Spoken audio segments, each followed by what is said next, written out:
Hello everyone. So we have seen a good example with the button and 5 LEDs in the previous video and we have seen the demo as well.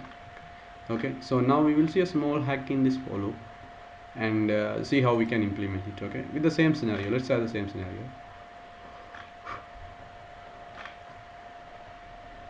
I'm sorry guys. Okay, so now the user is coming to you and saying, okay, this flow was happening from the first, second, third, fourth and fifth LEDs. Everything was fine. Okay, but now I want it to be reversed. Fifth, fourth, third, second one. Fifth, fourth, third, second one. Last LED, fourth LED, third LED, second LED, first LED. Right in the reverse. Okay. And let other scenarios be like this. When you press the button, it should again start from the last LED, because now last LED is the first point, right? It should start the blinking should start from the last LED, second, then go to the next the before LED, then go to the before LED, then go to the before LED, then go to the before LED. Then again everything will be off for a particular time, and again last LED before. That means we are just reversing the switching on scenario. But when you press this button, so let's say when we are here in the third LED, if you press the button, it should start from the starting LED again. That now the new starting LED is the last LED. This is the flow will again reset and start from this LED. You understand? Okay, easy, right? So how we can do it? So the problem is, when we switch on this flow, this is happening in the follow, because switching off is happening at the same time, so we don't have to touch it. Pin mode is happening at the same time, we don't have to touch it. Everything is happening at the same time. Switching off also, everything is happen at the same time, so we don't have to touch it.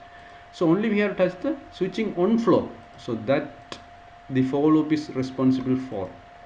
So we have to change something here, nothing else. Okay, so the problem is, during the first iteration I have to switch on the last LED, that means pin number 7.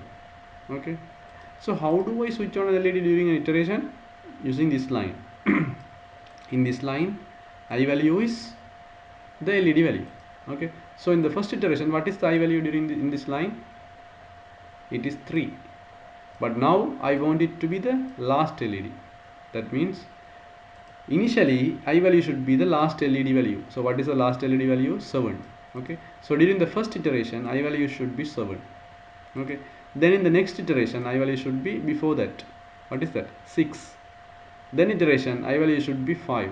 Then in the other iteration I value should be 4, and in the last iteration only I value should be 3. And when the I value is becoming less than 3, we should break the for loop and we should switch off all the LEDs. Okay, so if you look at the flow, it will be like this. First I should be 7, then 6, then 5, then 4, then 3. 3 is the first LED that is going to switch on last now. Okay, then if the I value is going less than 3, that means going to 2, then we are going to break the for loop. Okay, that is the logic. What we did this way, now we are doing this way. Okay, from here to here. That's understandable, right? So what we are earlier, we were incrementing the I value from 3 to 7. Now we are decrementing from 7, 6, 5, 3. Okay, so incrementing, if we have plus plus, for decrementing the I value, what we have to do? So you know this part is responsible for incrementing, right? Now we want to decrement. So what you should do? We should have minus minus. That means we decrease I by 1 during each iteration. Okay, and what is the starting point? Now not 3, 7. Okay, earlier the ending point was 7, now it should be 3. You understand? 3.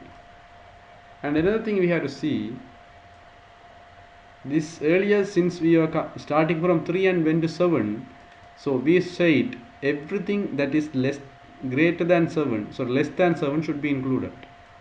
That's why we said less than or equal to 7 should be there. Now we are going to 7 from 3, so we have to say it start from 7, but everything that is greater than equal to 3 should be there. You understand this? So this less than 7 also, number sign also should become greater than.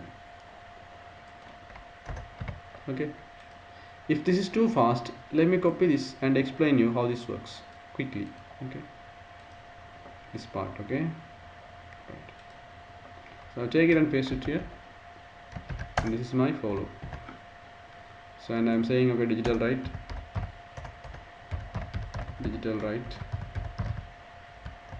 I So now, yes. Now let's take that flowchart example quickly and see what happens.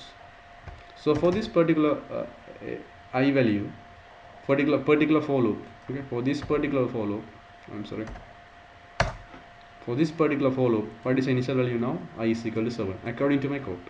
So that should be on top, and we should never come back to this until the for loop ends.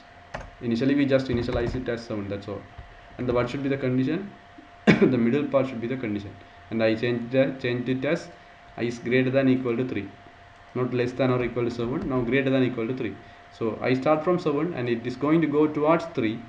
So any value that is in between 3 and 7, that means any value that is greater than 3, because I anyway started from 7, so we will not go beyond 7, I mean before 7. So it's going to come 7, 6, 5 like that. So any value that is greater than equal to 3, that means 4, 5, 6 and 7 will be accepted inside the for loop as true. So that is the concept. Okay, since we are decreasing or decrementing, we have to change the operator type as greater than or equal to, not less than or equal to. Okay, and here we switch on that LED. So this is the command, or this is the whatever the action, right? Okay, now we have this I minus minus, so that should be the decrementer now. That means earlier it was incrementer. That should be in the last line of this flow. Okay, now this is the flow chart diagram. Now you will see this, what this I mean is I is equal to I minus 1. That means during each and every iteration decrease I by 1, because we are going to go in a decreasing direction, because we are reversing the scenario, that's why. Okay, so it's understandable, right? So if you quickly check, what is the initial I value? I is equal to 7, right? So here we will come and I is equal to 7 at the first time. Okay, we will switch on the 7th number LED, that's the last LED, that's our need. Okay, then what we'll do is we decrease I by 1, so 7 minus 1 means 6. Okay, the now new I value is 6.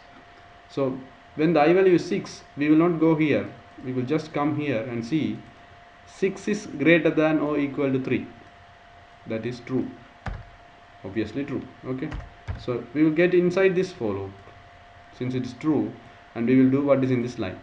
We will switch on the I value. So now the new I value is what? 6, as we all know. So we will switch on the pin number 6, that means the LED before the last.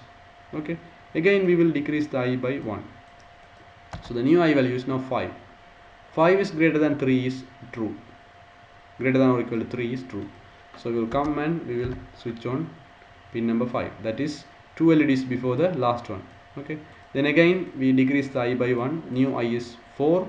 4 is greater than or equal to 3, we switch on the pin number 4 LED. Okay, we will decrease the I by 1, now it is 3, new I value is 3. So since the new I value is 3, he will come and check here 3 is equal to 3, since there is an equal sign, so 3 is less than equal to 3 is still true. Okay, 3 is less than equal to 3 is true, because equal sign is there, so 3 is accepted here.